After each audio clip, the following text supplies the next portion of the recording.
గంటా శ్రీనివాసరావు లాంటి వ్యక్తులు రాజకీయాలు ఉండటం మన కర్మ, మన దురదృష్టం.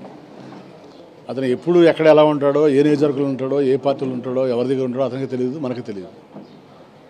అలాగే ఎప్పుడు అతను 100% స్వార్థపరుడు. ఆయన ఎందుకు రాజీనామా చేశాడు?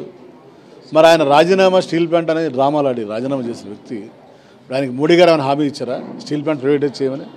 ఎలాంటి సిద్ధి పెట్టున్నారు? మళ్ళీ ఎలక్షన్లు ఎందుకు పోటీ చేస్తాడనేది మీరు అతను అడిగితే బాగుంటుంది.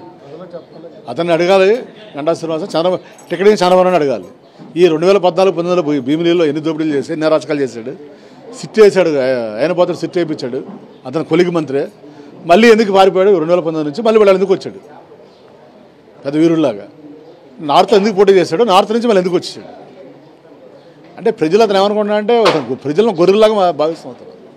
మన ఎలక్షన్లో కూడా వెళ్ళొచ్చు, ఏదో 4 మాయ మాటలు చెప్పొచ్చు, 4 రూపాయలు చేతులు ఉన్నాయి కాబట్టి పెట్టవచ్చు, గెలిచేయచ్చు అనుకుంటున్నారు.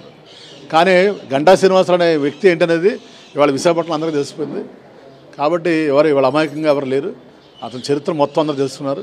ఏ నియోజకవర్గానికి వెళ్ళినా, ఏ ఊరు వెళ్ళినా, ఎక్కడికి వెళ్ళినా అతను ఓడించిన తెలిసి సిద్ధంగా ఉంది. ఓకే, చాలా చోట్ల ముందుగా ప్రకటించారు టీడీపీ సీట్లు, బట్ గంటది ఎందుకు ఇంత ఆలస్యం అయినట్టు?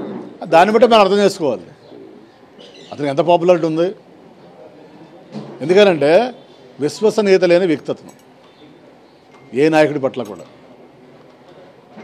మా దగ్గరికి వచ్చామో మా పార్టీలో జాయిన్ అవుతానంటాడు, పవన్ కళ్యాణ్ దగ్గర జనసేన పార్టీలో జాయిన్ అవుతానంటాడు, చంద్రబాబు దగ్గర చంద్రబాబు దగ్గర ఉంటానంటాడు. ఏ పార్టీలో ఉంటాడో, ఎక్కడ ఉంటాడో, ఏ నియోజకవర్గంలో ఉంటాడో అతనికి తెలియదు, ఎవరికి తెలియదు. అలాంటి వ్యక్తిని ఎవరు కూడా నమ్మలేరు. కాబట్టి చంద్రబాబు నాయుడు గారు కూడా నమ్మకం లేక టికెట్ ఆఖరికి ఏదో కాలు పట్టుకుని తెచ్చుకున్నాడు. మరి అది ఏదైనా కొద్ది మందికి కొన్ని రోజులు నడుస్తుంది. ప్రతిదానికి ఒక ఎక్స్పైరీ డేట్ ఉంటుంది. సో ఇప్పుడు ఆ ఎక్స్పైరీ డేట్ అనేది మన గంటా శ్రీనివాసరావు దగ్గర పడింది. రేపు ప్రజలు చాలా భారీ మేడతో ఓడించే సిద్ధంగా ఉంది. ఓకే.